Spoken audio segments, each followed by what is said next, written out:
Assalamualaikum warahmatullahi wabarakatuh. Salam sejahtera untuk semuanya. Perkenalkan, saya Wahyu Istiqomah, calon guru penggerak angkatan 7 dari Kabupaten Jombang.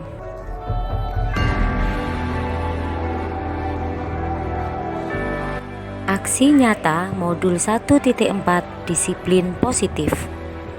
Dengan judul aksi nyata, papan emotikon sebagai media konseling untuk mewujudkan budaya positif di kelas.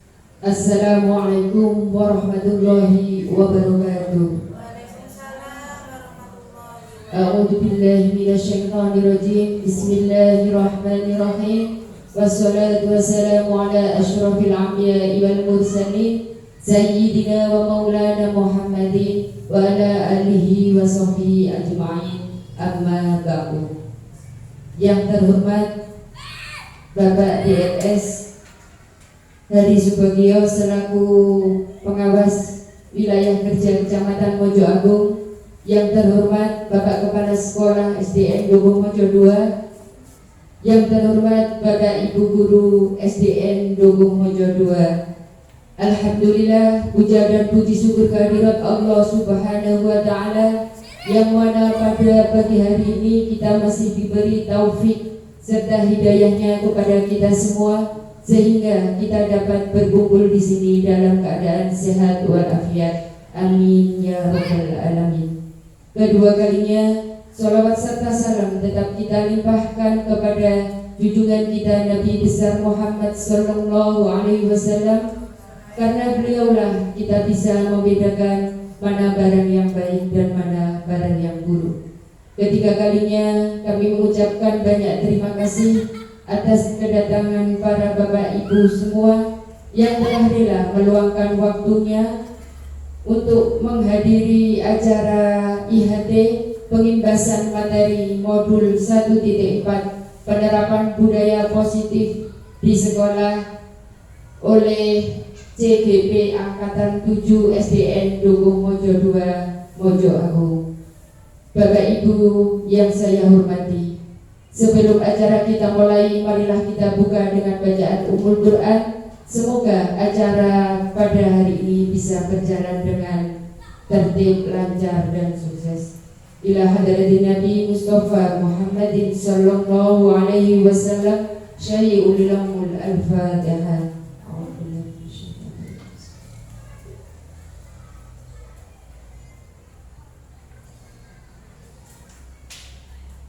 Sadaqallahul Adzim. Terima kasih. Untuk susunan acara pada pagi hari ini, yang pertama yaitu pembukaan, yang kedua sambutan-sambutan, yang ketiga kegiatan inti, yang keempat yaitu tayangan video aksi nyata, dan yang kelima terakhir yaitu penutup doa. Bapak Ibu yang saya hormati, untuk acara selanjutnya yaitu sambutan. Hal ini yang akan disampaikan oleh Bapak Ahmad Anwar Faum, SPD, selaku Kepala Sekolah SDN Dogo Mojo 2. Bapak Dr. Andes Hadi Subagio, pengawas Dabin wilayah SDN Dogo Mojo 2, Bapak Ibu Dewan Guru SDN Dogo Mojo 2, Mukadimah ikut yang di depan. Perlu saya sampaikan bahwa sesuai dengan undangan yang Bapak Ibu Dewan Guru terima, bahwa pada siang hari ini ada kegiatan dari guru penggerak SDN Dogo Mojo 2. Itu hari yang dapat saya sampaikan, dan kurang lebihnya saya mohon maaf. Saya akhiri, wassalamualaikum warahmatullahi wabarakatuh. Terima kasih disampaikan. Untuk sambutan yang kedua yaitu Bapak DNS Hadi Subagio, kepada beliau kami silakan. Assalamualaikum warahmatullahi wabarakatuh. Yang saya hormati Kepala SDN Dogo Mojo 2 Pak Ahmad Faum, Bapak Ibu guru narasumber yang saya hormati narasumber, Bapak Ibu semuanya, Dewan Guru SDN Dogo Mojo 2 yang juga saya sangat hormati dan sangat saya banggakan. Terima kasih atas waktu yang diberikan saya. Bukan demikian Pak, karena nanti pembicaranya ada 3 orang narasumbernya dan butuh waktu yang cukup panjang. Bapak Ibu, saya sedikit saja hanya beberapa poin saja yang ingin saya sampaikan. Yang pertama, menggarisbawahi apa yang disampaikan oleh Pak Anwar tadi, bahwa guru penggerak itu sekarang ini memegang peranan yang sangat penting dan mempunyai jabatan ke depan lebih bagus. Karena di Permendikbud tentang kepala sekolah, yang bisa menjadi kepala sekolah itu adalah guru penggerak. Menjadi pengawas sekolah juga harus jadi guru penggerak. Tapi dengan harus bisa mengatasi itu, menciptakan pembelajaran yang menyenangkan, membahagiakan anak, sehingga pembelajaran itu bisa berhasil. Saya kira itu yang bisa saya sampaikan. Mohon maaf, terima kasih. Saya kira assalamualaikum warahmatullahi wabarakatuh. Terima kasih atas sambutan yang telah diberikan oleh Bapak tadi. Mudah-mudahan bisa bermanfaat bagi kita semua. Amin, amin, amin ya robbal alamin. Untuk acara selanjutnya yaitu kegiatan inti. Sebelum kegiatan kita tutup dengan doa, dan saya di sini selaku pembagi acara sekaligus mewakili penyaji Bu Anita, Bu Wahyu, Bu Zafri. Bila mana ada kurang lebihnya kami mohon maaf yang sebesar-besarnya. Kami akhiri ihdinas siratal mustaqim. Wassalamualaikum warahmatullahi wabarakatuh. Untuk doa dipimpin oleh Pak Adi. Kepada beliau kami silakan.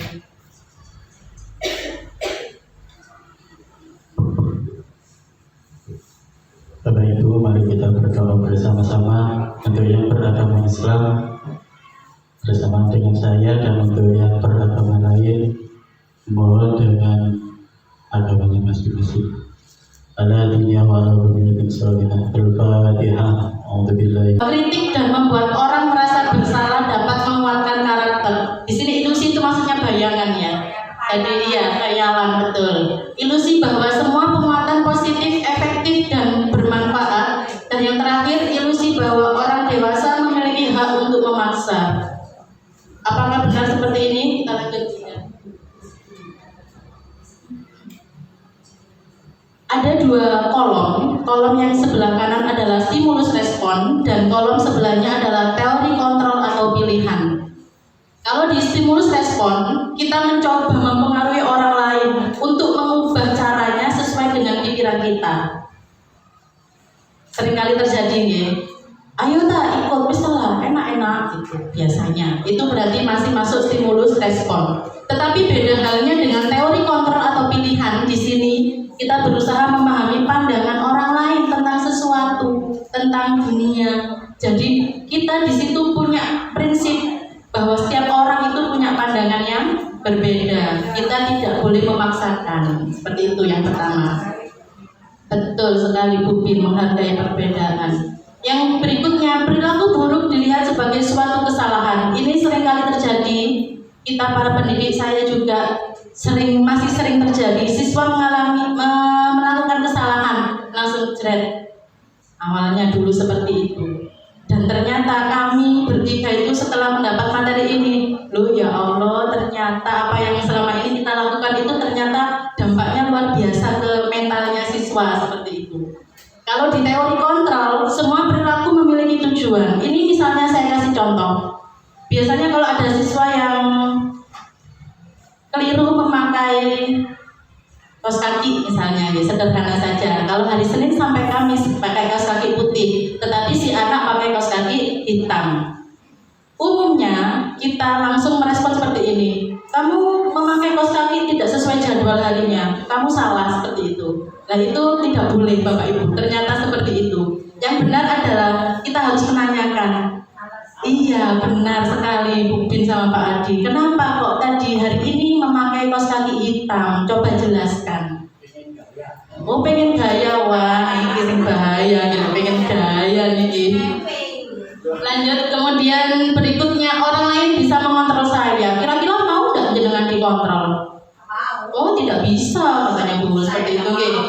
tadi yang jenengan genggam tadi, kalau bisa itu tergantung jenengan. Lek jenengan mau membuka dan memberikan ke temannya, ya pasti bisa. Tapi karena berharga, digenggam erat, dibelan-belani sampai gimana pun jangan sampai terlepas. Kalau di teori kontrol, hanya Anda yang bisa mengontrol diri Anda, seperti tadi yang sudah saya sampaikan. Kemudian, saya bisa mengontrol orang lain. Yang benar adalah kita tidak bisa mengontrol orang lain. Kembali ke yang pertama tadi, kita berusaha memahami setiap pandangan orang lain. Berikutnya, pemaksaan ada pada saat bujukan gagal. Ini selalu terjadi, bahkan sederhana saja pada anak kita di rumah ya. Ma, nggak mau makan, nanti tak kasih hadiah es krim kalau habis makan. Nah, buatan berhasil Bu. Ayo makan. Nah, itu pemaksaan. Apakah cara seperti itu efektif? Ternyata dampaknya luar biasa ke mental anak. Berikutnya, kolaborasi dan konsensus menciptakan pilihan-pilihan baru. Jadi istilahnya itu ada tawar-menawar. Kenapa sih kok tidak mau makan?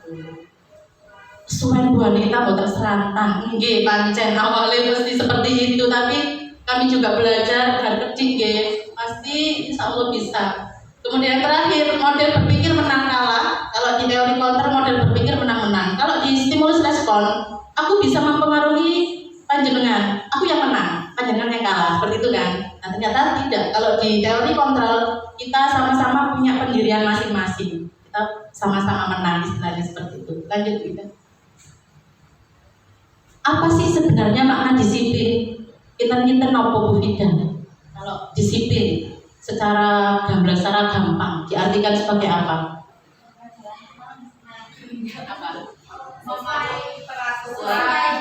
Sesuai peraturan. Yang pertama, ada lagi Pak Adi. Betul. Disiplin sesuai peraturan dia sama.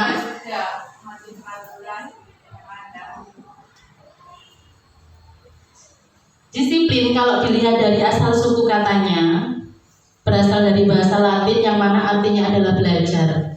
Makna lain dari kata ini, disiplin diri dari murid-murid dulu, zaman dahulu ada ilmuwan Socrates sama Plato. Disiplin diri membuat orang menggali potensinya menuju sebuah tujuan apa yang dia hargai. Namun dalam budaya kita, makna kata disiplin telah berubah menjadi sesuatu yang dilakukan seseorang pada orang lain untuk mendapatkan kepatuhan. Kecenderungan umum adalah menghubungkan kata disiplin dengan ketidaknyamanan, bukan dengan apa yang kita hargai atau pencapaian suatu tujuan. Tadi disampaikan sama Bu Ul, sama Bu Fida bahwa disiplin itu patuh terhadap peraturan.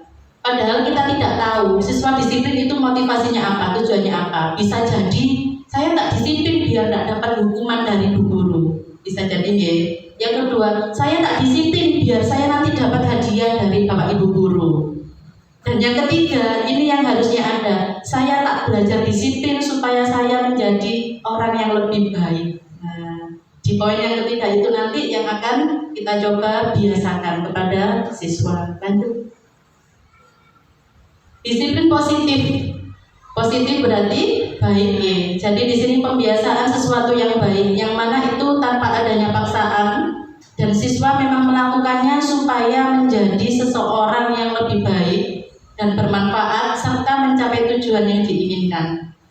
Intinya di situ, jadi dia tidak mengharap imbalan, tidak mengharap pujian, dia juga tidak ada bayangan biar aku tidak dihukum, biar aku tidak dikenakan sanksi, tidak ada seperti itu. Oke. Nilai kebajikan universal, kebajikan berarti kebaikan, ya betul. Ada beberapa banyak ya nilai-nilai kebajikan di sini universal berarti berlaku secara umum. Tadi sempat disinggung sama Pak Hari, ada santun, ada gotong royong, ada kesopanan dan yang lainnya. Dan itu nanti intinya dari kebajikan universal ini bermuara pada profil pelajar Pancasila yang sedang kita gembar-gembarkan, diterapkan di kelas 1 sama kelas 4 ya sekarang. Nah, di sini contoh disiplin yang sudah sehari-hari ada di kelas kita masing-masing ya. Yang pertama, siswa berbaris di depan kelas, salah satu siswa memimpin. Itu nanti secara bergantian yang memimpin. Di sini ada satu nilai poin penting. Melatih nilai apa kita Bapak Ibu? Nilai apa yang dilatih di sini? Ya, ada yang memimpin, berarti siswa dilatih untuk menjadi seorang pemimpin. Nilai mandiri betul, kepemimpinan juga masuk. Iya, kemudian yang kedua salin di sini nilai kesopan santunan masuk, nggih. Nggih, lanjut Bu Ida. Berikutnya di situ ada yang sedang piket kelas. Kemudian yang sebelahnya tengah salah satu siswa memimpin menyanyikan lagu, juga memimpin berdoa. Itu salah satu nilai religius di situ juga masuk. Kemudian berikutnya bersih-bersih juga, di situ nilai kerukunan, gotong royong juga masuk. Dan yang terakhir adalah pembelajaran berkelompok. Di situ saya kemarin ambil pelajaran matematika, saya pakai pembelajaran di luar kelas seperti itu. Jadi saya bentuk kelompok supaya bisa melihat bagaimana interaksi mereka dalam kelompoknya. Berikutnya, materi berikutnya teori motivasi, hukuman dan penghargaan serta restitusi. Kinten-kinten Bu, menurut panjenengan Bapak Ibu di sini, apakah penghargaan itu selalu berdampak baik pada siswa? Belum tentu, betul. Tidak mesti, betul. Bisa jadi misalnya, saya contohkan, Ananda Usrifatul sekarang luar biasa rapi sekali. Nah, yang lainnya mungkin bisa jadi ada yang iri. Iya, aku loh sama rapinya, kenapa kok yang dikasih penghargaan cuma Usrifatul misalnya seperti itu. Nah, itu efeknya nanti yang paling mendalam ke psikis anak-anak, betul. Teori motivasi perilaku manusia ada 3. Yang pertama, untuk menghindari ketidaknyamanan atau hukuman. Orang melakukan sesuatu pasti ada maksudnya nih. Di sini maksudnya motivasi perilaku, ya tujuannya. Yang pertama, kalau untuk menghindari hukuman berarti itu motivasi berasal dari diri atau dari luar? Dari luar, leres. Iya, betul sekali Bu. Jadi kalau yang pertama ini masuk eksternal, bukan dari dirinya sendiri tetapi dari luar. Yang kedua, untuk mendapatkan imbalan dari orang lain. Dari diri apa dari luar? Mendapat imbalan dari dalam diri apa dari luar? Dari luar, betul. Karena pamrih ya istilahnya. Saya tak itu aja rapi biar dapat pujian. Nah itu tidak dari diri sendiri. Pamer kepingin biar dipuji sama Pak Haris. Aku tak rajin lah itu biar dapat pujian dari Pak Yusuf misalnya. Itu yang kedua, ini juga termasuk motivasi eksternal karena tidak berasal dari dirinya sendiri. Dan yang ketiga, untuk menghargai diri sendiri. Saya akan jadi apa sih kalau saya nanti melakukannya? Nah itu yang dipertimbangkan dia ketika ini. Jadi dia benar-benar diangan-angan. Oh berarti kalau aku nanti tertib, kedepannya nanti saya menjadi siswa yang rajin, disiplin, sampai nanti juga. Iya betul. Dan di poin ini adalah motivasi internal karena dari dalam siswa sendiri. Dia punya tujuan. Oh saya tak mengerjakan PR supaya saya tahu kemampuan saya sejauh mana. Kadang kan ada di rumah, ayo nanti kerjaan PR lain. Kalau buka dihukum ya guru wis beni. Ada gitu juga kan. Berarti dia punya motivasi yang kurang benar kalau menurut saya. Hubungannya di sini adalah dengan merdeka belajar. Apa sih sebenarnya merdeka? Merdeka di sini tidak hanya bebas Bapak Ibu, tetapi dia juga bisa mengatur dirinya sendiri. Mengatur di sini itu tahu posisinya di mana, tempatnya di mana, itu harus bisa menyesuaikan. Di sini adalah arti dari merdeka. Nah, ternyata penghargaan itu juga bisa berbalik menjadi hukuman. Dihukum oleh penghargaan. Di sini artinya bahwa penghargaan itu berlaku sama dengan hukuman.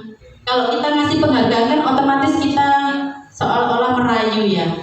Dalam catatan kalau penghargaannya berlebihan. Kalau penghargaannya sesuai dengan porsinya, sewajarnya saja, lah itu insya Allah tidak bakal ada.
Iya.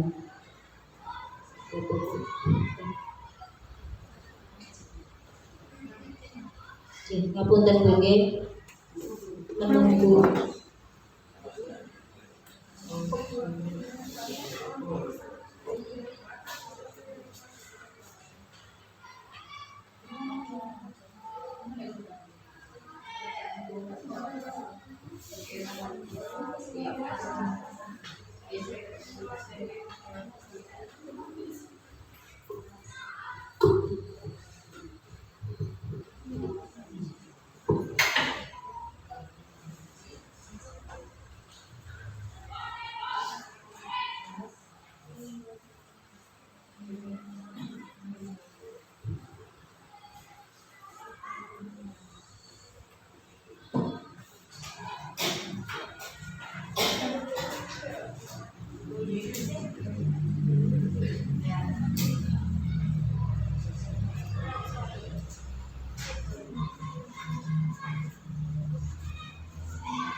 Yaitu tentang keyakinan kelas. Tadi kan Bu Anita sudah menyinggung sedikit-sedikit tentang keyakinan kelas. Nah, mengapa keyakinan kelas? Mengapa tidak peraturan kelas saja? Karena mungkin kalau keyakinan kelas kita masih agak jarang, masih belum Biasanya kan peraturan kelas, terus ada lagi yang baru itu adalah apa? Ada yang tahu yang baru? Kesepakatan kelas. Nah, sekarang ada lagi dan ini yang terbaru Bapak Ibu, yaitu tentang keyakinan kelas. Jadi keyakinan kelas ini ya seperti peraturan, tetapi dia bukan peraturan. Karena di sini dia disepakati oleh anak-anak. Selain disepakati, dia itu juga meyakini. Nah, kenapa harus seperti itu? Kenapa kok tidak peraturan saja? Tadi juga sudah disinggung tentang hukuman, materi tentang hukuman. Hukuman itu kan tidak boleh. Kalau peraturan biasanya kan berhubungan dengan sanksi dan hukuman. Nah, selanjutnya, mengapa kita untuk menjawab pertanyaan tadi, kenapa kok harus keyakinan kelas? Kenapa kok tidak peraturan kelas saja? Jadi, mengapa kita memiliki peraturan harus menggunakan helm bila mengendarai kendaraan roda 2? Kira-kira kenapa Bapak Ibu? Kenapa kita harus pakai helm? Untuk apa?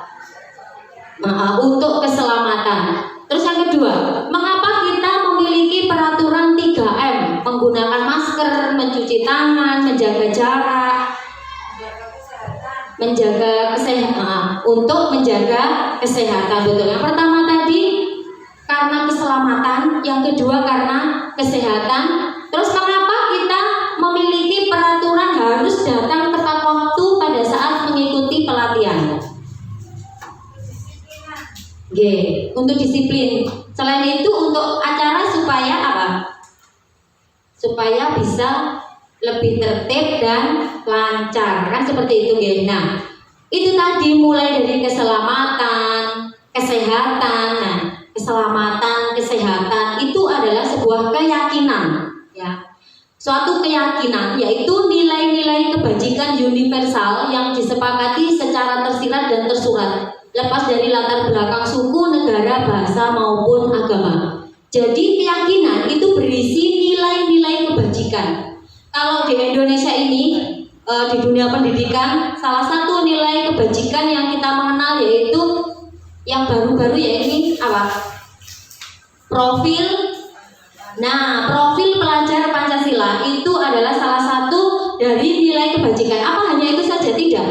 Jadi nilai kebajikan itu sangat banyak ya. Kalau secara universal, kalau di Indonesia, di dunia pendidikan kita mengenal yaitu profil pelajar Pancasila. Tetapi selain itu ada juga ada nilai religius. Kalau di dalam apa ada religius, terus apa lagi? Nilai-nilai kebajikan.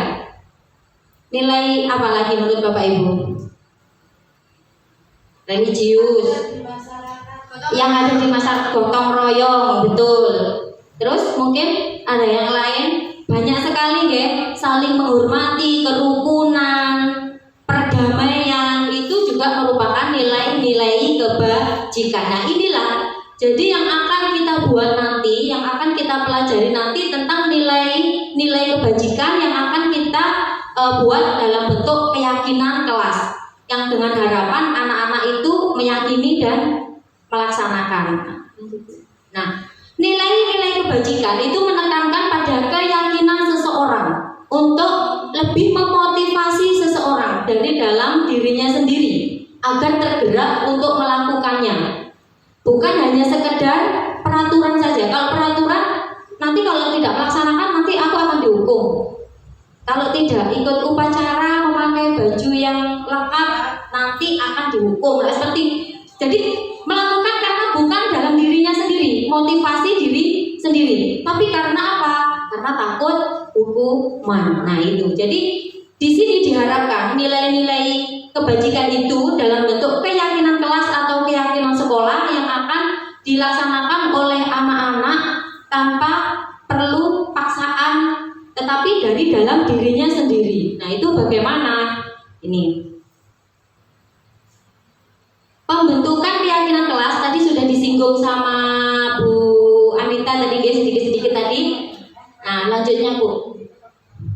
Nah ini prosedur, kita langsung ke prosedur saja. Tadi yang untuk tata caranya tadi sudah. Sekarang yang prosedur pembentukan keyakinan kelas. Ini nanti harapan saya kita bertiga, Bapak Ibu juga bisa membuat keyakinan kelasnya masing-masing. Prosedurnya yang pertama mencari keyakinan kelas yang pertama tadi siapa itu kelompok satu ini ya. Jadi kalian diskusikan keyakinan kelas yang perlu dituliskan dari keyakinan kelasnya. Terus kelompok ini, kelompok dua, perintah ketertiban. Ketertiban kelas itu apa Bu? Ya masuk ya. Siswa itu kan ketertiban. Terus buku, tentang buku apa berhubung dengan teman-teman apa. Supaya lebih cepat ya saya jelaskan. Jadi di sini mencatat semua masukan-masukan para murid. Jadi kita berdiskusi dengan anak-anak. Ya, kita berdiskusi anak-anak sendiri harus yang menentukan, tapi kita mengarahkan keyakinan kelas apa yang ingin kita buat, gitu ya. Seperti kemarin saya bersama anak-anak, misalnya saya arahkan bagaimana kalau kebersihan. Nah, kita pancing anak-anak. Oh iya Bu, kebersihan gini-gini. Nah, maka itu poin pertama. Nilai kebajikan kebersihan. Nah, terus yang kedua misalnya ketertiban, sopan santun dan kerukunan. Apakah boleh banyak Bu? Kalau bisa jangan terlalu banyak. 3 sampai 7 saja, karena nanti supaya anak-anak mengingat ya. Nah ini. Setelah itu anak-anak tata caranya juga sama seperti yang dilakukan Bu Anita tadi. Jadi saya berikan mereka kertas poin ya, mereka saya suruh untuk berdiskusi. Kira-kira yang berhubungan dengan kebersihan itu kira-kira apa ya? Nah, anak-anak lalu menuliskan. Nah itu.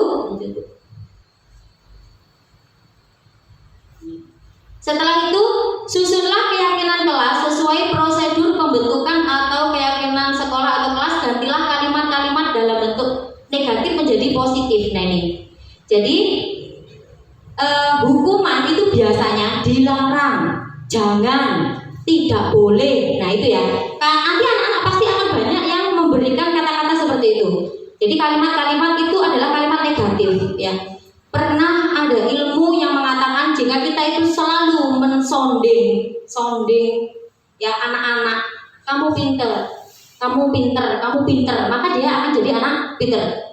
Tapi kalau kamu nakal, maka dia akan nakal. Pernah ada, saya pernah membaca literasi tentang itu ya. Jadi apapun ucapan yang negatif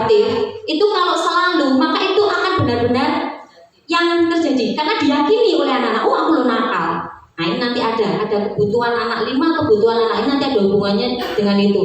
Jadi anak-anak akan meyakini bahwa dia nakal ya nakal temenan ya, karena sudah terkenal nakal. Tapi kalau kamu loh sebenarnya pinter, nah ya Alek kok ganteng ya Ramze, bagus dewe sak kelas loh, gitu loh gitu. Itu jadi contoh kalimat negatif, jangan berebutan masuk kelas. Diganti dengan kalimat positif, masuklah ke dalam kelas dengan tertib. Jadi hindari kalimat yang negatif seperti melarang atau memaksa itu. Jadi itu. Selanjutnya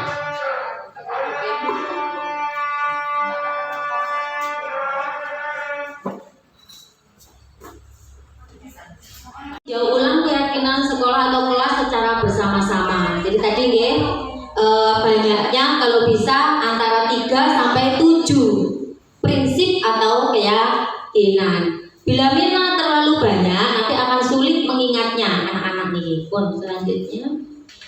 Nah, setelah keyakinan sekolah atau kelas selesai dibuat, maka semua warga kelas dipersilakan meninjau ulang dan menyetujuinya dengan menandatangani keyakinan sekolah kelas tersebut termasuk guru dan semua warga kelas. Jadi anak-anak nanti setelah itu menandatangani, terus mengingat-ingat. Setiap terjadi permasalahan apapun, bertengkar misalnya, kita kembalikan ke keyakinan kelas. Kemarin keyakinan kelas kita yang poin kerukunan apa ya? Nah, jadi kita kembalikan. Jadi anak-anak itu dengan harapan selalu mengingat dan dengan harapan akan berubah perilakunya menjadi ke arah yang lebih baik. Karena apa? Selalu diberikan pembiasaan. Ini namanya pembiasaan praktik baik gitu.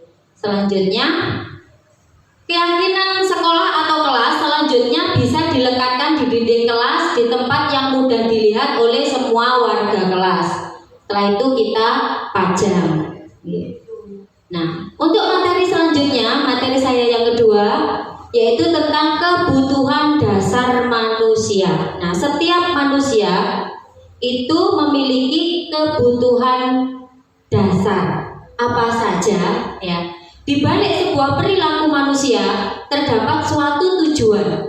Demikian juga dengan murid. Murid juga memiliki tujuan di balik perilaku mereka. Salah satunya adalah untuk memenuhi kebutuhan dasar mereka. Jadi gini Bapak Ibu, anak-anak ya itu melakukan hal positif maupun negatif. Sebenarnya itu semua adalah untuk memenuhi kebutuhan dasarnya. Meskipun itu negatif, itu juga sebenarnya karena ada keinginan untuk memenuhi kebutuhannya. Tetapi karena dia tidak tahu atau karena kurang motivasi dari kita itu, jadi dia melakukan hal yang nyeleweng. Jadi ke hal negatif. Harusnya kebutuhan itu dipenuhi dengan cara positif. Tetapi karena tidak terpenuhi, akhirnya dia melakukan hal negatif seperti itu. Kebutuhan dasar manusia, yaitu yang pertama adalah rasa kasih sayang dan rasa diterima. Terus bertahan hidup, kesenangan, kebebasan dan penguasaan. Yang pertama, kebutuhan bertahan hidup atau survival. Ini adalah kebutuhan yang bersifat fisiologis untuk bertahan hidup. Misalnya makan, minum, kesehatan, rumah, itu dan sebagainya. Terus kebutuhan biologis sebagai bagian dari proses reproduksi termasuk kebutuhan untuk bertahan hidup. Komponen psikologis pada kebutuhan ini meliputi kebutuhan akan perasaan aman. Oke. Selanjutnya, kebutuhan kasih sayang dan rasa diterima. Kebutuhan untuk disayangi dan diterima, anak-anak yang memiliki kebutuhan dasar kasih sayang dan rasa diterima yang tinggi biasanya ingin disukai dan diterima oleh lingkungannya. Setiap anak itu sebenarnya dia itu ingin diterima oleh lingkungan. Nah, oke. Terus kebutuhan untuk disayangi dan mereka juga akrab dengan orang tuanya. Biasanya mereka belajar karena suka pada gurunya. Nah, itu ya, mereka belajar agar disayang gurunya, agar diterima gurunya. Itu Terus bagi teman sebaya sangatlah penting, mereka juga biasanya suka bekerja dalam kelompok. Dalam kelompok ini juga harapannya agar diterima oleh kelompoknya. Sekarang penguasaan, kebutuhan pengakuan atas kemampuan. Nah, setiap anak itu ya memiliki kebutuhan yang berhubungan dengan kekuatan untuk mencapai sesuatu, menjadi kompeten, menjadi terampil, diakui atas prestasi, keterampilannya diakui, didengarkan, dan memiliki rasa harga diri. Anak-anak yang memiliki kebutuhan dasar akan penguasaan yang tinggi biasanya selalu ingin menjadi pemimpin. Nah, ini ya kebutuhannya. Terus kalau kebutuhannya tidak tercapai bagaimana nanti? Apakah akan terjadi penyelewenggan? Nah, itu nanti akan kita bahas. Kebebasan. Nah, anak-anak itu memiliki kebutuhan akan pilihan. Kebutuhan untuk bebas adalah kebutuhan akan kemandirian, otonomi, memiliki pilihan, dan mampu mengendalikan hidup seseorang. Beberapa anak-anak kan biasanya seperti itu. Dia itu menjadi pemimpin, ingin mengendalikan anak-anak, tetapi dia tidak ingin dipimpin atau dikekang oleh teman-temannya sendiri. Saenake dhewe. Kadang ada anak yang seperti itu. Nah, selanjutnya kesenangan. Kebutuhan untuk merasa senang. Kebutuhan akan kesenangan adalah kebutuhan untuk mencari kesenangan, bermain, tertawa. Jadi kalau ada anak yang di kelas kok dia terlihat selalu menyendiri, terlihat sedih. Nah, ini kan kebutuhannya ini kan belum terpenuhi di dalam kelasnya. Anak-anak dengan kebutuhan dasar kesenangan yang tinggi biasanya ingin menikmati apa yang dilakukan. Dan jika yang dilakukan itu tidak menarik atau tidak dia senangi, dia akan berulang. Nah, itu akhirnya akan seperti itu. Mereka juga bisa konsentrasi tinggi saat mengerjakan hal yang disenangi. Ini kadang ada anak saat pelajaran matematika, IPA, ngisruh, apa ya, buat ulang, rame dewe apa. Tapi saat dia olahraga, ya senam misalnya, dia akan mengikuti dengan bahagia dengan. Nah, itu. Jadi kebutuhannya akan kesenangan itu dari olahraga. Kalau yang matematika itu dia kurang gitu. Nah, kurang menyenangi. Nah, ini selanjutnya, ini ada sebuah kasus Bapak Ibu. Kasus ini nanti akan kita gali, kita arahkan ke 5 kebutuhan dasar manusia supaya kita, jika anak melakukan kesalahan, harapannya kita itu bisa menggali sebenarnya kebutuhan apa yang ingin dia capai. Dengan begitu kita bisa memberikan solusi untuk anak itu. Seperti itu. Ibu Ambar, guru wali kelas 2A di SD Pelita Hati, sedang bingung menghadapi ulah salah satu murid di kelasnya Doni.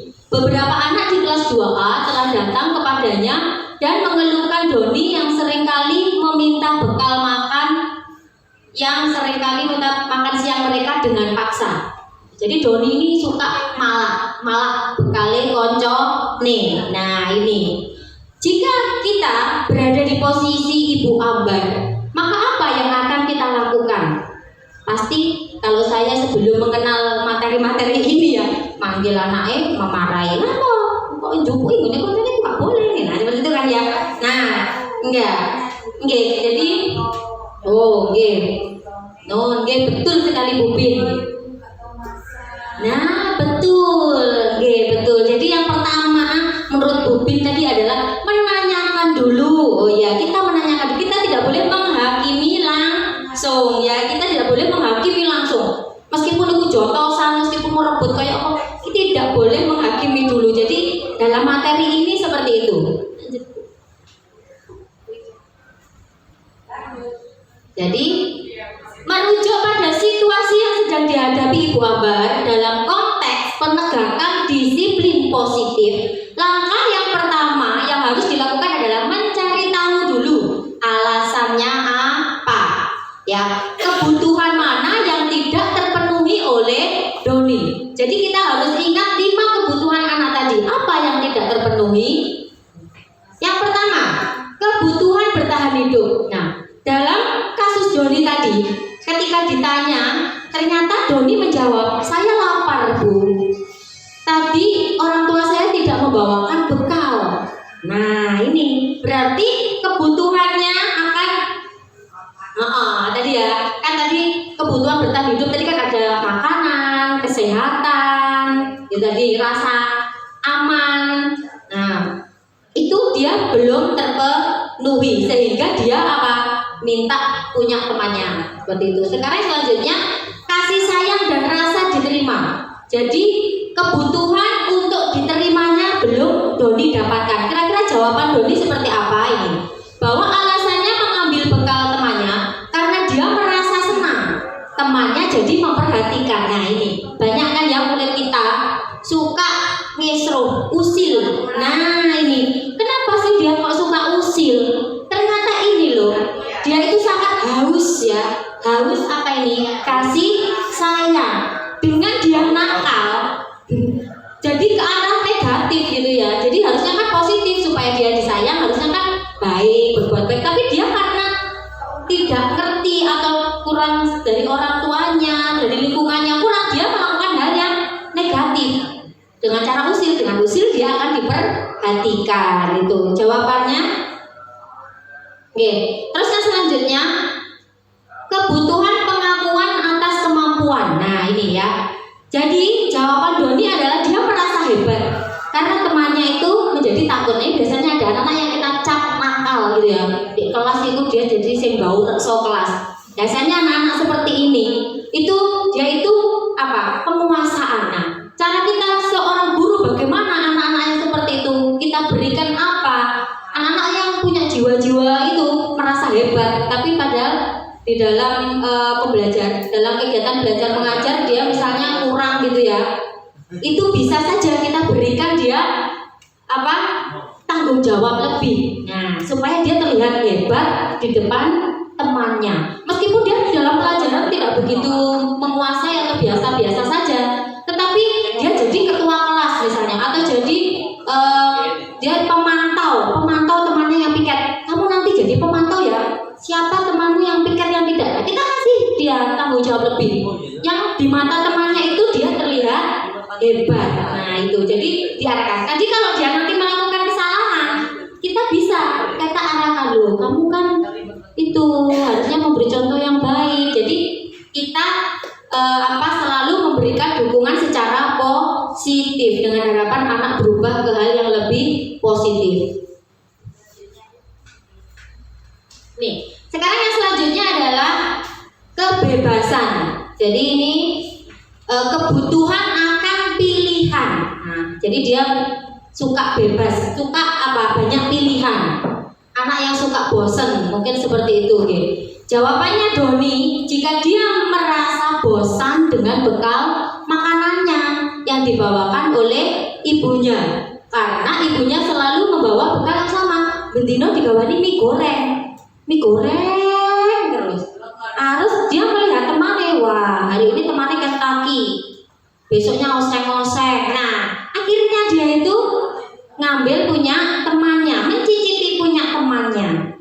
Nah itu, oke. Jadi di sini Doni itu berusaha untuk memenuhi kebutuhan akan kebebasannya, seperti itu. Terus selanjutnya kesenangan. Nah ini ada juga anak, ya ini biasanya anak-anak yang usil, Bapak Ibu, hampir sama dengan yang tadi ya. Jadi dia suka mengganggu temannya, itu karena dia senang. Nah dia merasa senang dengan mengganggu itu loh, senang. Itu sudah penyelewengan ya.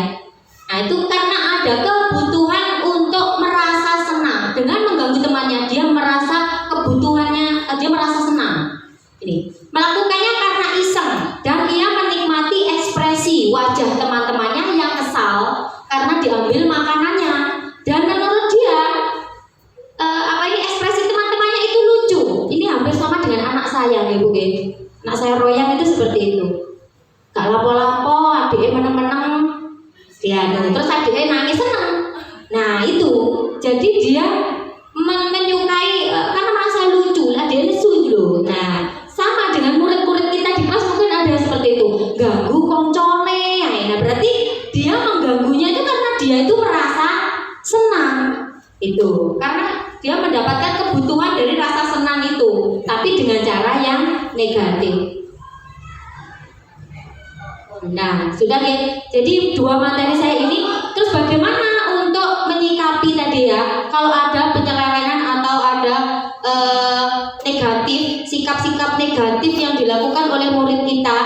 Ini nanti akan dijelaskan oleh Ibu Selvi, saya materinya. Untuk selanjutnya, materi yang kedua, oke.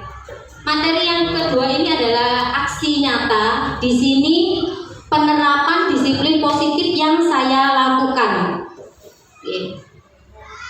Ini melihat video saja, oke.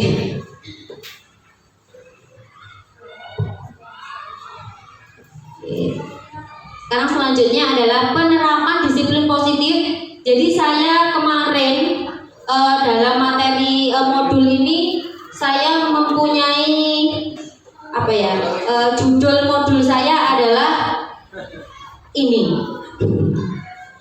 Mudah-mudahan nanti Bapak Ibu kalau misalnya merasa mungkin bermanfaat, ingin melaksanakan di kelasnya juga boleh, silakan. Misalnya ingin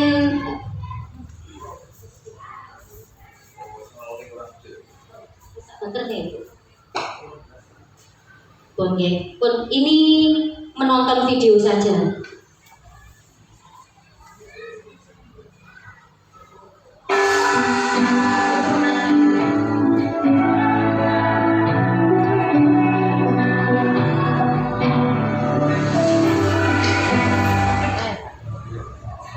Assalamualaikum warahmatullahi wabarakatuh. Salam sejahtera untuk semuanya. Perkenalkan, saya Bayu Istiqomah, calon guru penggerak angkatan 7 dari Kabupaten Jombang. Aksi nyata modul 1.4 disiplin positif. Dengan judul aksi nyata, papan emoticon sebagai media konseling untuk mewujudkan budaya positif di kelas. Latar belakang, budaya positif adalah sesuatu hal yang diharapkan oleh setiap lingkungan masyarakat, keluarga, kelompok maupun lingkungan sekolah. Khususnya dalam lingkungan pendidikan di sekolah, budaya positif sangatlah diperlukan untuk membangun identitas sukses peserta didik di sekolah maupun bapak ibu guru serta orang tua murid. Budaya positif ini sangat dekat dengan penerapan disiplin di sekolah yang akan menentukan kemandirian murid di masa depan dan diharapkan murid dapat meyakini dan mempercayai serta bersemangat untuk antusias melakukan nilai-nilai budaya positif itu tanpa rasa takut, bersalah, dan tertuduh. Untuk mencapai keyakinan kelas ini, maka harus menumbuhkan rasa percaya pada murid, daya juang murid, menumbuhkan minat serta mengarahkan murid untuk benar-benar merasa nyaman dan merdeka dalam belajar, berekspresi, dan benar-benar murid yakin dan percaya kepada sekolah atau guru. Meyakini jika sekolah merupakan tempat untuk melatih bakat, potensi, dan karakter tumbuh kembang sesuai kodrat murid masing-masing dan dapat menemukan rasa nyaman, percaya diri, serta menumbuhkan nalar kritis serta komunikasi dua arah dari murid dengan memakai ilmu konseling dengan peran sebagai guru, sebagai manajer yang selalu mendampingi, menuntun, serta mendorong menumbuhkan kepercayaan diri dan kemandirian murid dari dalam dirinya sendiri. Tujuan yang pertama, menumbuhkan karakter siswa melalui budaya positif di sekolah. Yang kedua, membantu siswa dalam mencapai kebahagiaan sebagai individu maupun makhluk sosial dengan membantu menyelesaikan permasalahan yang dihadapi. Tolak ukur, kegiatan belajar mengajar berlangsung dengan tertib dan nyaman. Setiap siswa melaksanakan kesepakatan kelas dengan penuh tanggung jawab sesuai dengan yang sudah diyakini. Dukungan yang dibutuhkan: 1. Konsistensi CKP dalam menerapkan rencana yang telah disusun. 2. Kerjasama dengan orang tua murid untuk memastikan penerapan budaya positif pada diri murid.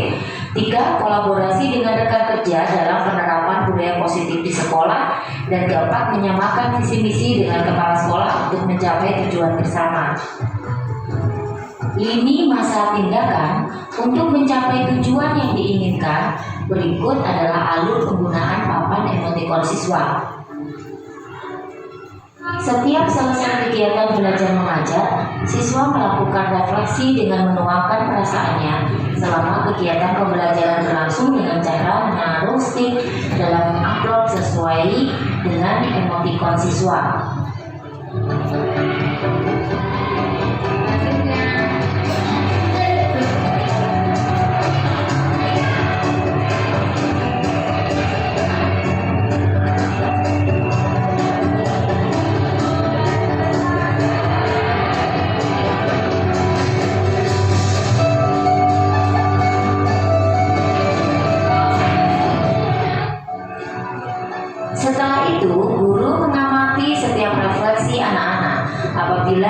emosi yang negatif, guru bisa mengadakan konseling bersama anak dan menggali kendala atau masalah yang dihadapi oleh siswa.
Dalam papan emoticon yang saya buat terdapat beberapa amplop yang bergambar beberapa emosi seperti emosi senang, semangat, marah, sedih, dan bosan. Bapak Ibu guru bisa membuat emosi sesuai dengan keinginan Bapak Ibu guru sendiri. Setiap anak bebas mengekspresikan emosi yang ada pada dirinya tanpa paksaan atau tekanan dari siapapun.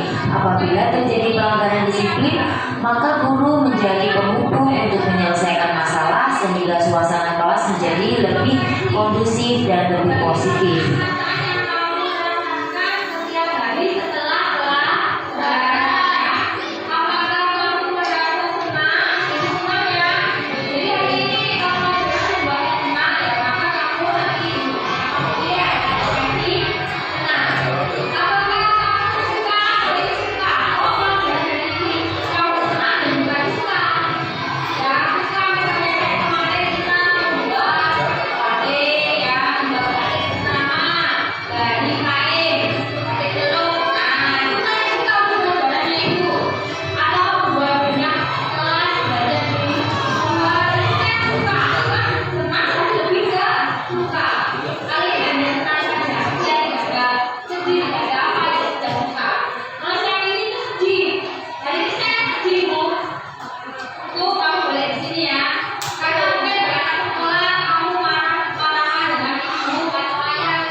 Baiklah, terima kasih sudah menyaksikan video kami. Salam guru penggerak, tergerak, bergerak, menggerakkan. Wassalamualaikum warahmatullahi wabarakatuh. Itu tadi adalah salah satu modul yang saya buat, yaitu ini ya, papan emoticon. Jadi itu intinya adalah media kita untuk konseling bersama anak-anak supaya anak-anak itu merasa yang pertama nyaman dengan kita. Mungkin Bapak Ibu nanti yang ingin lebih jelasnya boleh nanti langsung ke saya, ngobrol-ngobrol dengan saya. Oke, sharing. Untuk selanjutnya satu lagi, yaitu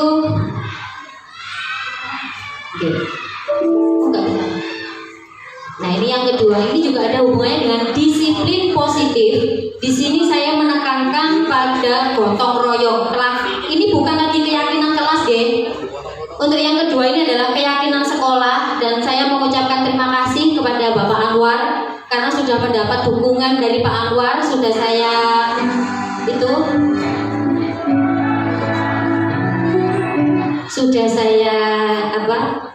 bicarakan bersama Pak Anwar. dan nanti saya mohon dukungannya supaya sekolahan kita ada sedikit perubahan. Jadi ini adalah rencananya seperti ini. Bukan hanya rencana, ini nanti langsung kegiatan. Jadi nanti akan saya bagikan langsung kepada Bapak Ibu untuk dilaksanakan di kelasnya masing-masing. Nih.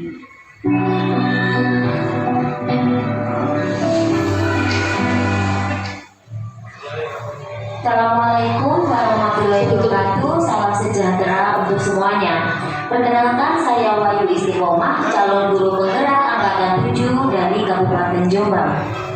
Aksi nyata modul 1.3 Prakarsa Perubahan. Harapan, impian, dan cita-cita. Visi adalah awal dari sebuah usaha seseorang atau lembaga untuk mencapai tujuan tertentu. Visi akan memberikan arah dan tujuan yang memotivasi kita untuk menggapai perubahan yang kita rencanakan. Terwujudkannya generasi Indonesia di masa depan yang unggul dalam intak, berkarakter, berbudi pekerti luhur, cinta budaya bangsa, serta peduli dan berbudaya lingkungan. Dalam visi saya terdapat 4 poin penting, yaitu yang pertama adalah religius, yang kedua berkarakter, yang ketiga berbudaya, dan yang keempat adalah cinta lingkungan. Untuk pembahasan poin-poinnya akan saya berikan di pemaparan selanjutnya, yaitu yang pertama adalah poin religius, yaitu menciptakan generasi yang beriman dan bertakwa kepada Tuhan Yang Maha Esa dan berakhlak mulia.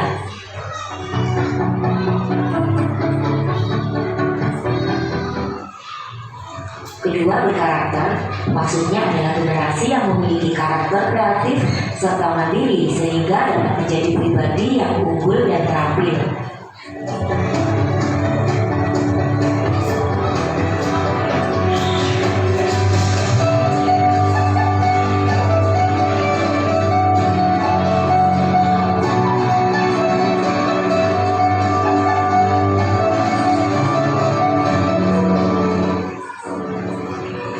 Ketiga, budaya, yaitu generasi yang berbudi pekerti luhur dan cinta budaya bangsa sehingga berkebinekaan global.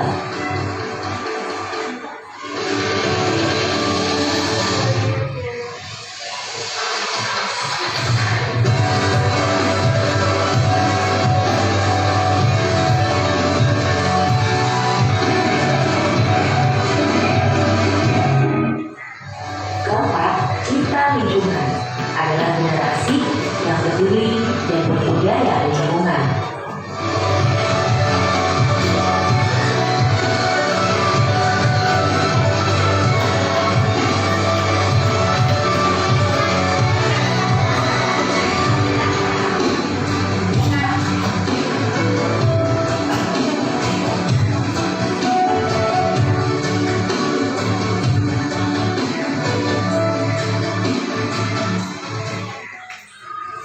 Rencana manajemen perubahan untuk menumbuhkan murid yang memiliki profil pelajar Pancasila.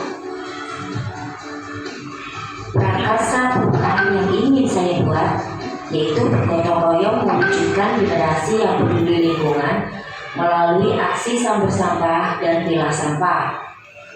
Di sini fokus yang saya ambil pada visi adalah aspek peduli dan berbudaya lingkungan dengan cara bergotong royong untuk mewujudkan generasi yang peduli lingkungan melalui aksi samber sampah dan pilah sampah. Setiap hari, terutama setelah istirahat sekolah, terlihat halaman sekolah dan sekitar kelas masih banyak sampah yang berserakan. Hal ini karena anak membuang sampah sembarangan atau tidak pada tempatnya. Selain itu, tempat sampah pilah juga terlihat berantakan. Anak-anak masih banyak yang belum paham cara membuang sampah yang benar sesuai tempat sampah pilah yang sudah disediakan. Aksi sambar sampah dilaksanakan setiap hari oleh siswa kelas 3, 4, 5, dan 6 secara bergantian sesuai jadwal piket yang telah dibuat.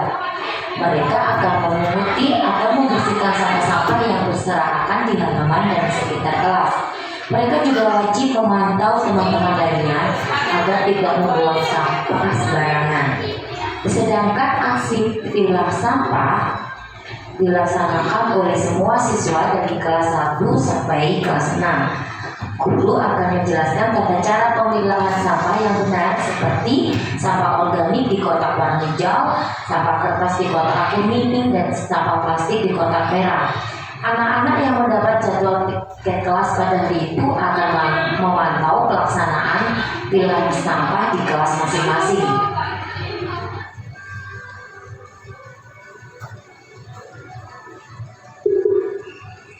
Baiklah, terima kasih sudah menyaksikan video kami.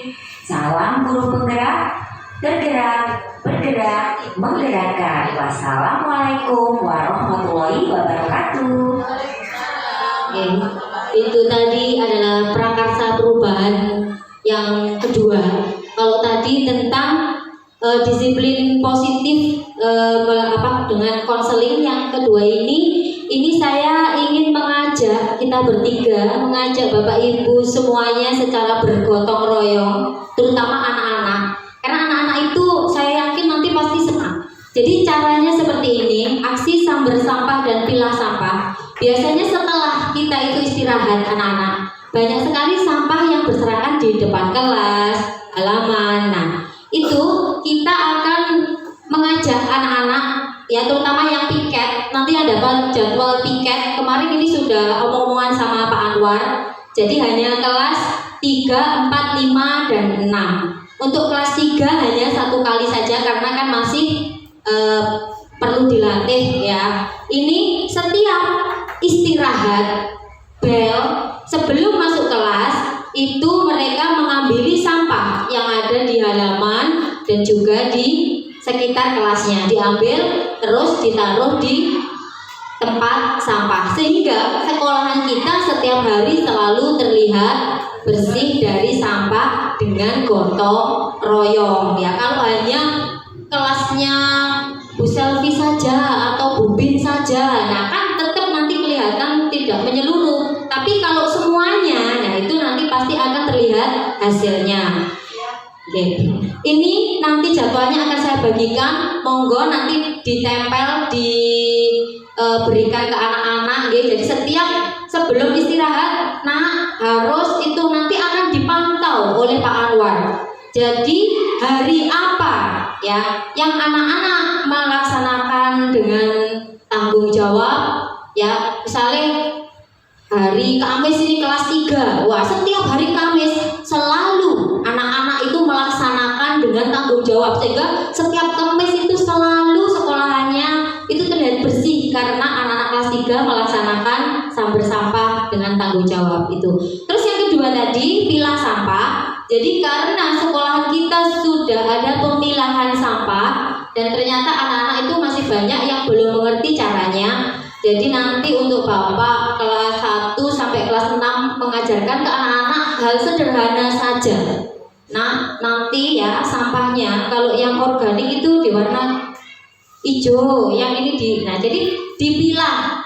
Yang kuning itu kertas, sedangkan yang merah itu plastik. Karena siapa tahu dengan cara hal kecil seperti itu, mudah-mudahan nanti sekolah kita akan lebih ke jenjang yang lebih baik lagi, ada perubahan lagi. Siap ya Bapak Ibu? Oke. Baik, ini akan saya bagikan untuk kelas 3, 4, 5, dan 6. Saya Bu.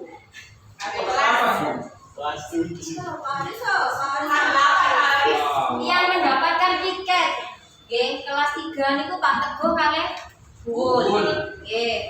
Yang kelas 4 kelas 5 saya sama Bu Ida.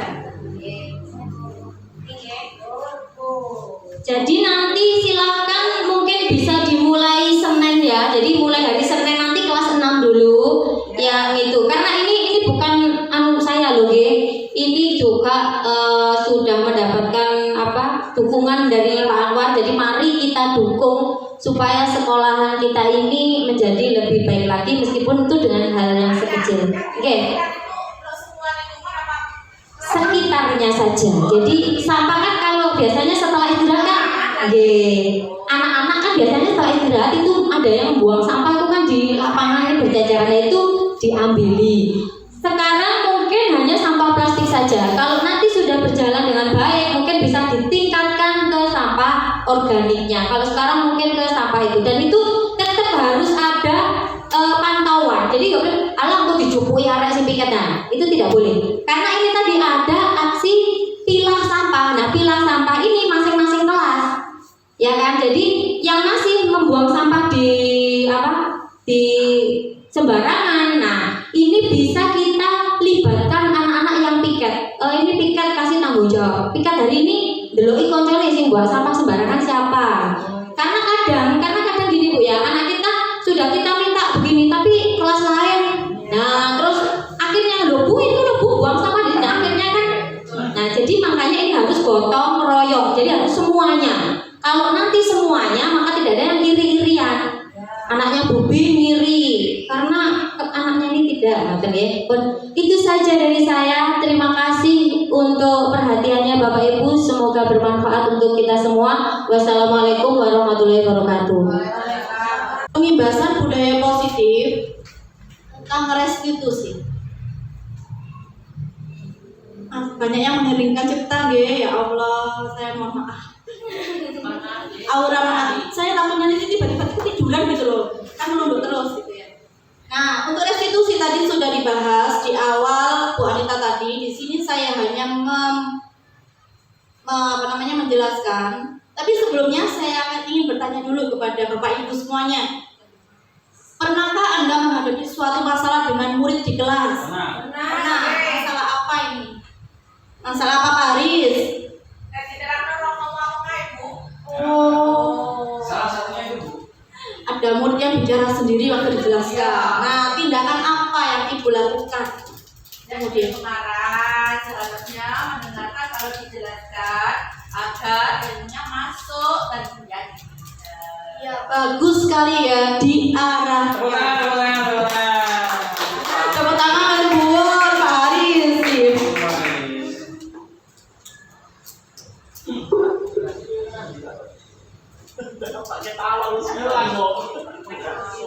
Di dalam untuk restitusi ini adalah bagaimana kita menyikapi anak yang bermasalah, yaitu dengan cara restitusi. Nah, dalam restitusi ini ada dua hal yang dibahas. Yang pertama, 5 posisi kontrol. Yang kedua, segitiga restitusi. Untuk 5 posisi kontrol, yang pertama sebagai penghukum. Nanti saya jelaskan ya. Yang kedua, pembuat merasa bersalah. Yang ketiga, sebagai teman. Yang keempat, sebagai pemantau. Dan yang kelima, sebagai manajer. Apa sih ini semuanya? Baru mendengar nggih. Padahal yang kita lakukan sehari-hari ada di dalam ini. Kemudian untuk yang pertama, sebagai penghukum. Nah, di sini seorang penghukum bisa menggunakan hukuman fisik atau verbal. Jadi guru sebagai penghukum biasanya menggunakan fisik atau verbal. Kalau fisik di sini tidak pernah ya, hanya verbal mungkin ya. Seperti itu. Contoh, nah ini kata-kata yang biasa digunakan kalau kita menghukum. Patuhi aturan saya atau awas loh ya. Jangan pernah buat masalah di sini. Ojo ngomong aja. Nah, itu termasuk kata-kata penghukum. Kamu selalu saja salah, tidak pernah benar. Itu termasuk kata-kata guru sebagai penghukum.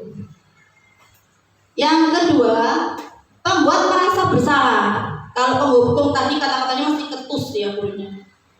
Mesti. Kalau yang ini beda. Wali aneh. Jadi halus nonton, tapi mantep. Posisi ini biasanya guru akan bersuara lebih lembut. Membuat rasa bersalah akan menggunakan keheningan, membuat orang lain merasa tidak nyaman. Jadi lembut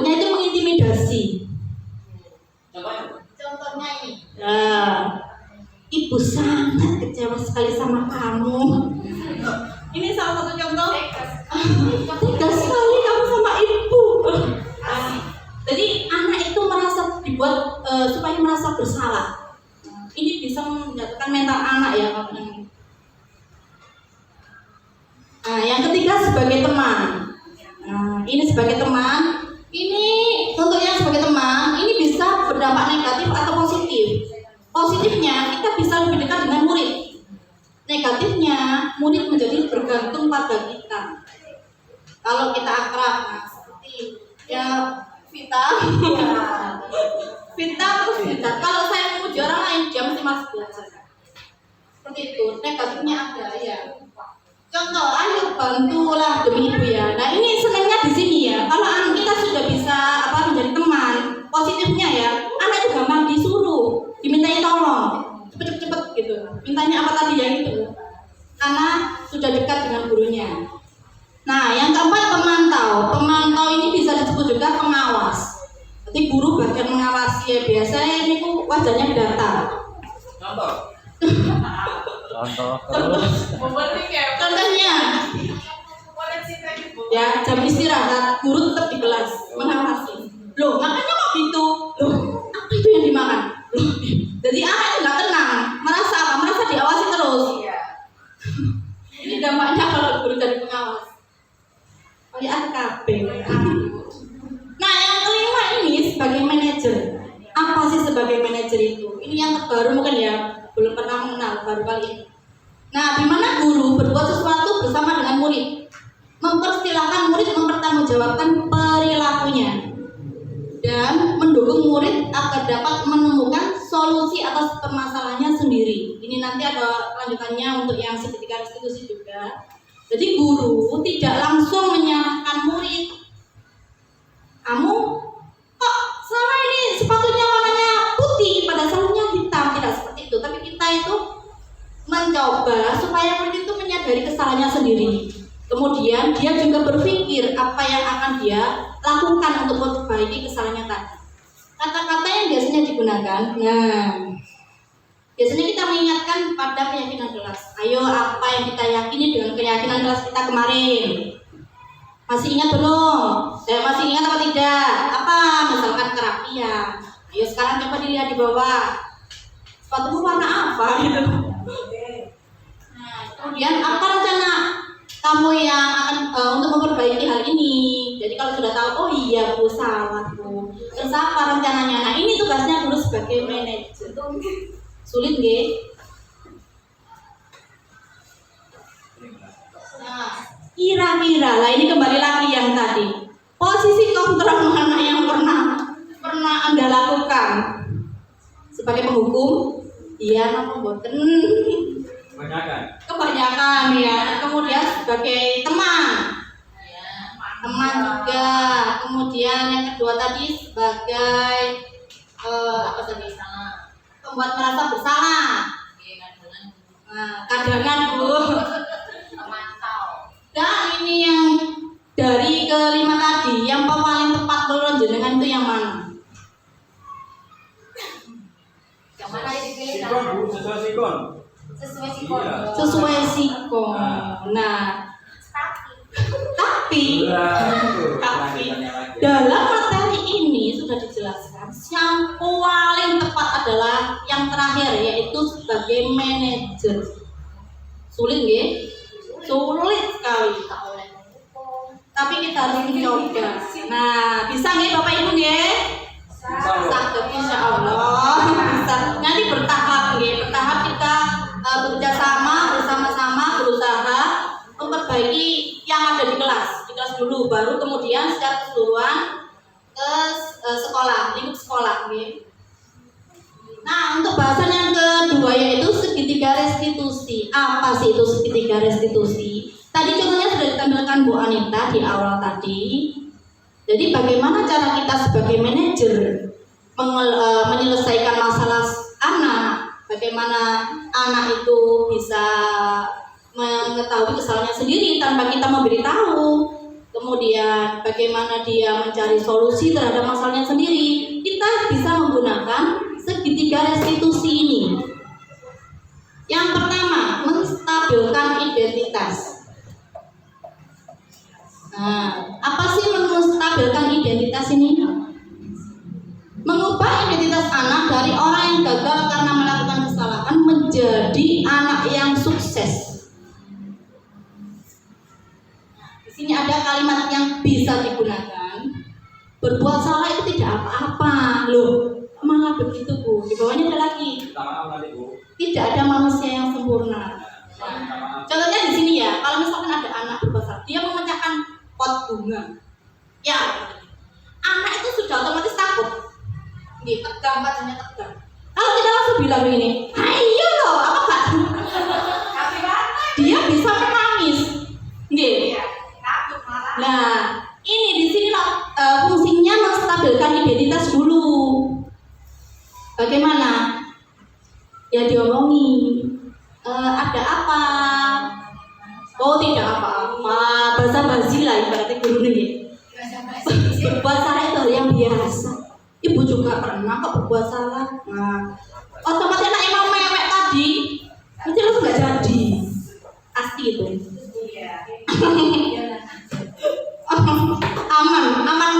aman di awal maksudnya. Ini giring ya. Jadi tujuannya di sini adalah menggiring anak sampai dia menemukan kesalahannya sendiri, kemudian bisa mencari solusinya sendiri tanpa ini.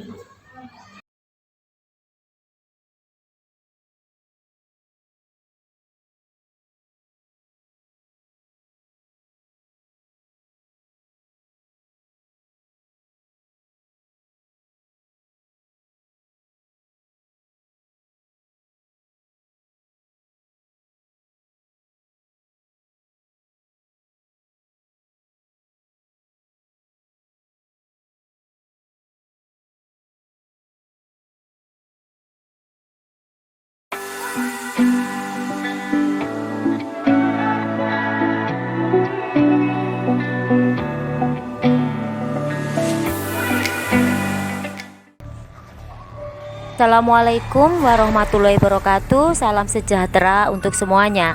Perkenalkan, saya Wahyu Istiqomah, calon guru penggerak angkatan 7 dari Kabupaten Jombang.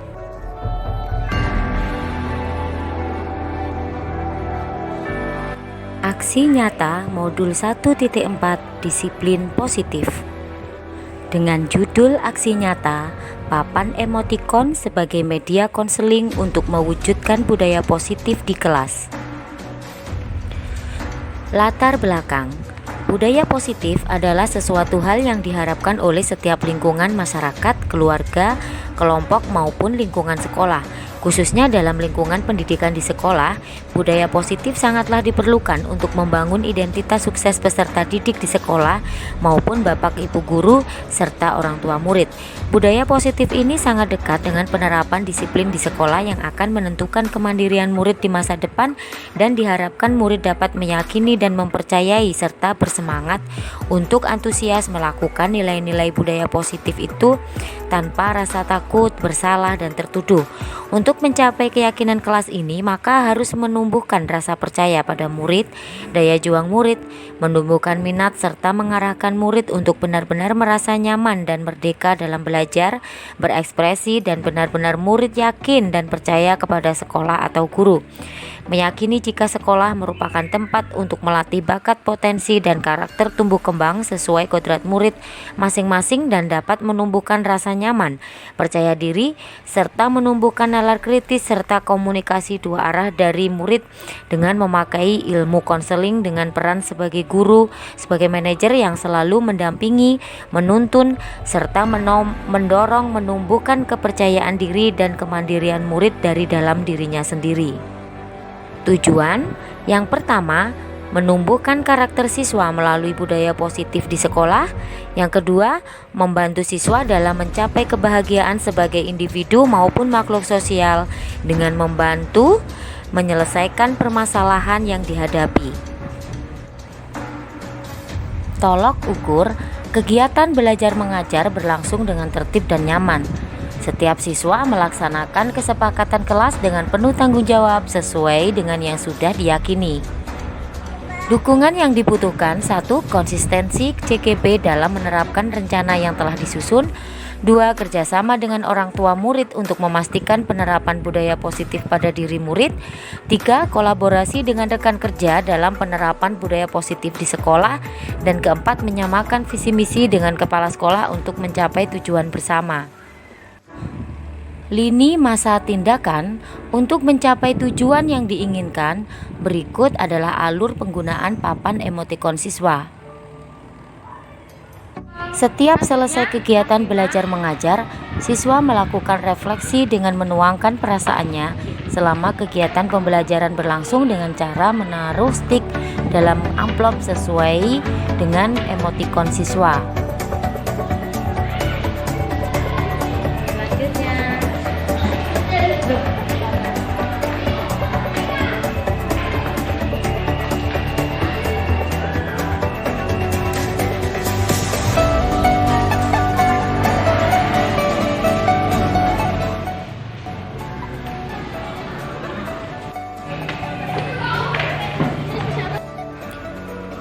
Setelah itu, guru mengamati setiap refleksi anak-anak.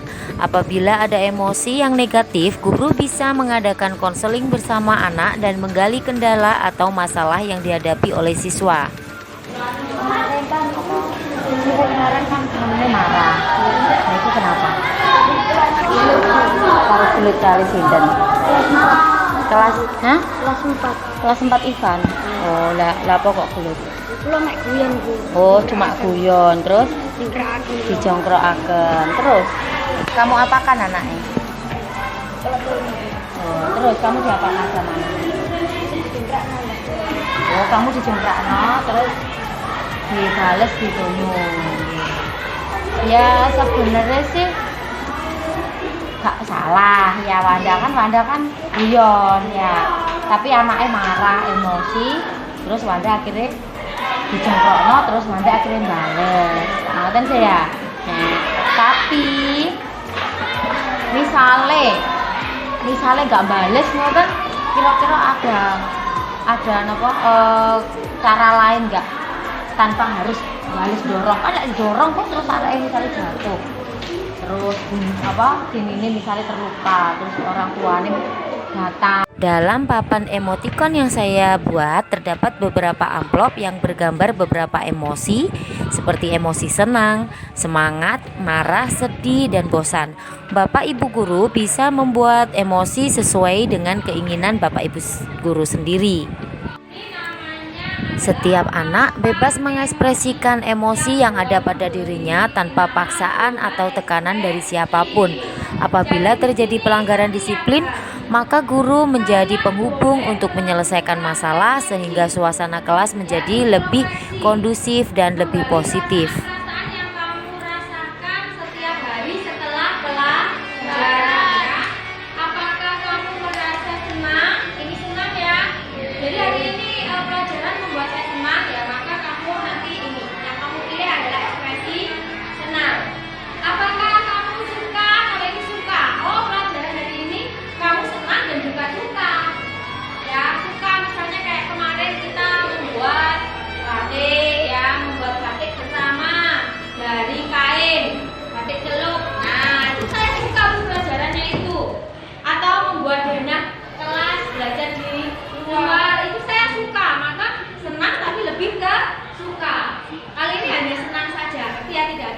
Sedih, tidak ada apa, ya sudah suka. Terus yang ini tuh sedih. Hari ini saya sedih, Bu. Itu kamu boleh di sini ya. Karena mungkin berangkat sekolah kamu marah-marahan dengan ibu.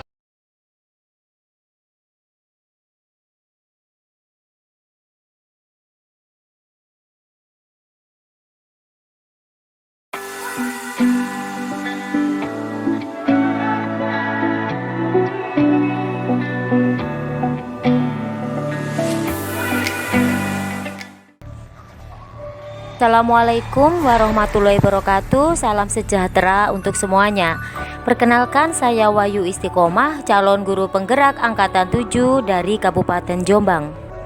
Aksi nyata modul 1.3 Prakarsa Perubahan. Harapan, impian, dan cita-cita. Visi adalah awal dari sebuah usaha seseorang atau lembaga untuk mencapai tujuan tertentu. Visi akan memberikan arah dan tujuan yang memotivasi kita untuk menggapai perubahan yang kita rencanakan. Terwujudkannya generasi Indonesia di masa depan yang unggul dalam imtak, berkarakter, berbudi pekerti luhur, cinta budaya bangsa, serta peduli dan berbudaya lingkungan. Dalam visi saya terdapat 4 poin penting, yaitu yang pertama adalah religius, yang kedua berkarakter, yang ketiga berbudaya, dan yang keempat adalah cinta lingkungan. Untuk pembahasan poin-poinnya akan saya berikan di pemaparan selanjutnya, yaitu yang pertama adalah poin religius, yaitu menciptakan generasi yang beriman dan bertakwa kepada Tuhan Yang Maha Esa dan berakhlak mulia.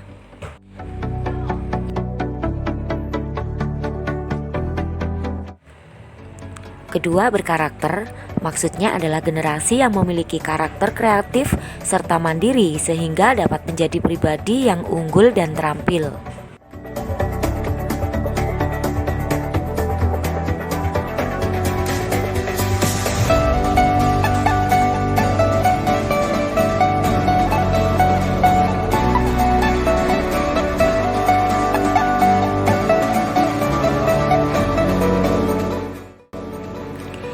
Ketiga, berbudaya, yaitu generasi yang berbudi pekerti luhur dan cinta budaya bangsa sehingga berkebinekaan global.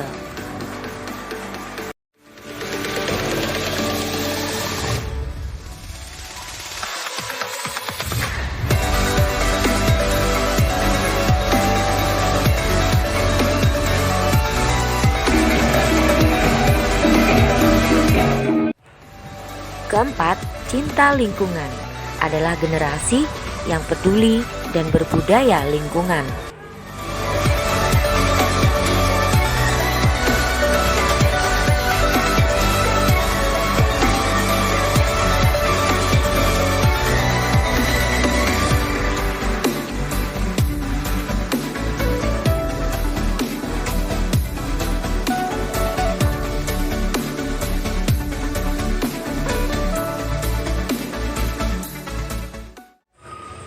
Rencana manajemen perubahan untuk menumbuhkan murid yang memiliki profil pelajar Pancasila.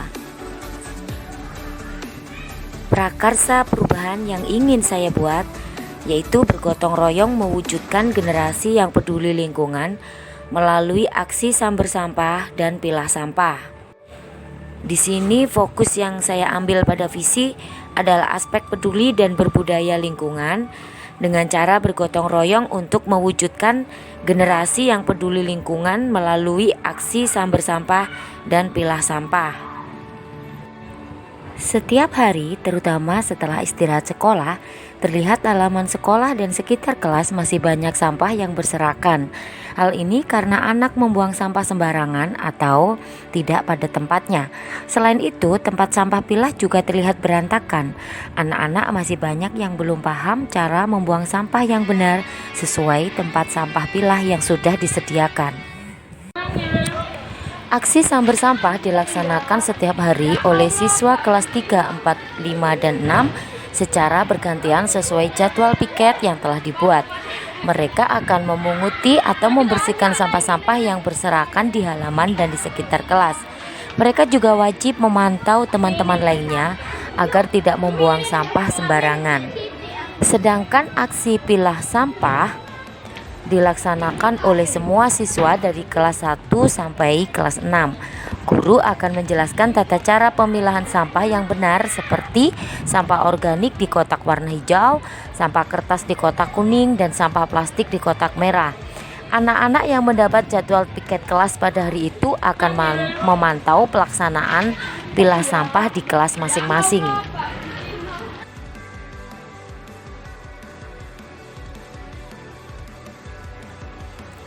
Baiklah, terima kasih sudah menyaksikan video kami. Salam guru penggerak, tergerak, bergerak, menggerakkan. Wassalamualaikum warahmatullahi wabarakatuh.